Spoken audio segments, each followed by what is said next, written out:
What is up, members of my collector corps? It is I, Super Mario Zilla, or you can call me Vinny, and today we will be taking a look at the S.H.Figuarts Frieza 3rd Form.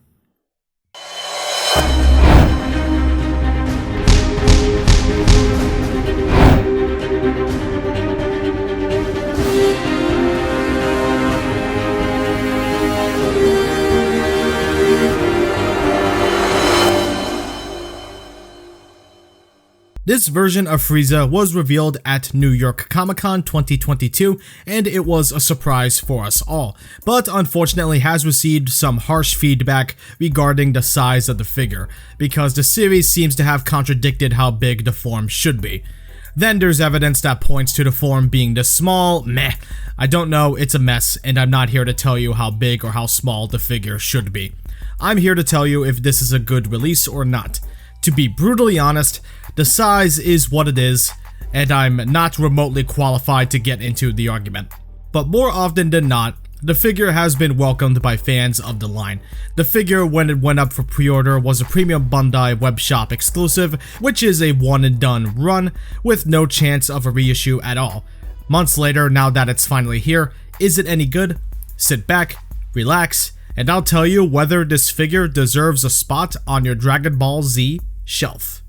Bandai nailed the look of this figure just like second form Frieza. It looks really nice. Now, I'll be honest, this isn't my favorite look for Frieza. I'm sorry, but I find this form more goofy than intimidating. It's the face, it's definitely the face. But that's not the figure's fault. That's my opinion on the design, not the figure. But I'm happy to say Bandai nailed the design. Super clean and accurate. Awkward size or not, I love the white since it seems to have some subtle black shading to make it pop more. It looks really nice. It's hard to notice, but I promise some shading is involved. And it is excellent. The rest of the colors don't really sport shading, but thankfully does pop thanks to them being vibrant and bright. The pink, I think, would have benefited from panel lining paintwork, but it's not too much of a big deal since you can still see the line work no problem, even from a distance. So I'm happy about that. The tail is not complete because remember, when Frieza transformed into this for the first time, his tail was already cut off. The face does have that small-eyed, insane look, if that's what you call it. And I could see how it may look scary to other characters. The head is large and does cause a bit of problems with it being back heavy. Thankfully, it's not too much trouble to balance the figure, but sometimes the head can create some issues when balancing and posing, since it doesn't have full range with the back spikes and the shoulder pads. The purple is a very nice glossy purple and works wonders in making the figure pop. The face is captured well. Looks like he flew right out of the TV screen. Whatever muscle this figure have is there, but because of the sculpt on the pink flesh, it is a little hard to notice at times, but can still be seen when looking up close. The tail is not very long, but that's okay. It wasn't meant to be. Another detail I like is the two giant back spikes having some wrinkled details at the bends, which is a nice touch. It's a subtle detail, but a welcome one. The whole size thing is iffy, but one thing is undeniable. The figure nails the looks and accuracy for how the design should look.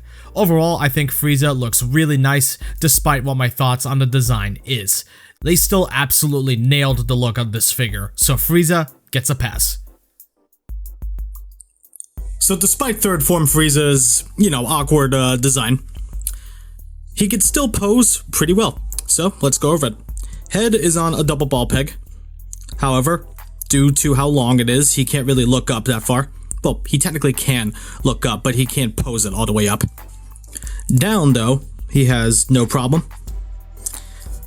Left and right, he can look forward, left and right just fine. Just keep in mind that the back of the head will get in the way of his spikes right there. The neck itself is also on a ball joint. Or maybe I'm wrong. Yeah, no, it's more on a hinge than it is on a ball joint, so my bad. Shoulder pads can move up and down just to get out of the arm's way. There's a butterfly joint in the arms, which works really well. Keep in mind though, there's some massive gapping if you go all the way. Shoulders on ball joints, and he can hinge up more than 90 degrees, and can rotate a full 360 if you so wish. Biceps can swivel, double hinged elbows, which can go all the way, and ball hinged wrists. To prevent paint rub, this chest piece is on a hinge, or a ball joint. No, it's on a hinge, to get out of the way of the stomach when you are posing the figure. So he can crunch back just about... He can crunch back just about this far, and forward, he could crunch forward about this far. So back, pretty good. Forward, it's not a huge difference, but it still works. And of course, both the torso and the waist can rotate and lean. Pretty good range. Legs can kick forward just about this high, and can kick backward just about all the way. And in terms of splits, he can do the full splits, and they actually continue to sculpt here, so that's pretty cool. Thighs can swivel, double hinged knees, which go just about all the way, and ball hinged ankles, so they can hinge back all the way, they can hinge forward about all the way, and the ankle rocker is excellent. Not bad. The tail is a separate piece from the package, you have to reattach it, but it is on a ball joint where it connects, and can swivel and hinge. This smaller piece of the tail is not on the ball joint, or it is just barely, but it can still swivel and hinge. So you can get the tail in not exactly a variety of different poses, but because, you know, it's an animated drawing, it gets the job done. So you can pose it in however way you want. Not bad. Yeah. So, despite the design, Frieza can still pose pretty well. The articulation is not limited because of the design. He can still do his posability really well. So kudos to Bandai for that. I am pleased with the articulation on this guy. Frieza comes with a good amount of stuff, everything he needs. I do have one complaint with these, and we'll go over that in a bit. First is the 6-star Dragon Ball, which looks really good. As I said, I love these reissued Namek Dragon Balls. I think they look way better than the original released versions, and I will die on that hill. The orange looks great, I just love the metallic look it has. The faces are a bit weird. Only one head sculpt can use one face, and the other can use two faces. The head sculpt on the left can use the smiling face. The head sculpt on the right can use the sadistic grinning face and the maniacal laughing face. There's an ever so slight difference between the head sculpts, so how they handle this is a bit weird. The faces are not universal either because of how they have their pegs set up. They're designed to go in these specific faces. It's not like the second form Frieza where it makes sense. This is just weird. My other complaint is that there's no angry face. I think Frieza would have really benefited with one here, to be honest, so that's a bit of a letdown. Frieza also has crossed arms. Paint is not the cleanest, but thankfully can only be seen when looking up close. Either way, that doesn't change the fact that these are hard to interchange. Seriously, I hate interchanging crossed arm pieces sometimes. Make sure you have a hairdryer handy when trying to use these. For the hands, he has 2 fist hands, 2 open clawed hands, 2 open blast effect hands, and 2 pointing hands for his beam. Here's the beam, which looks nice for its small size and has a decent sculpt, and I love the transparent pink it has. It looks really good. It has a hole which is molded for either of the 2 finger hands.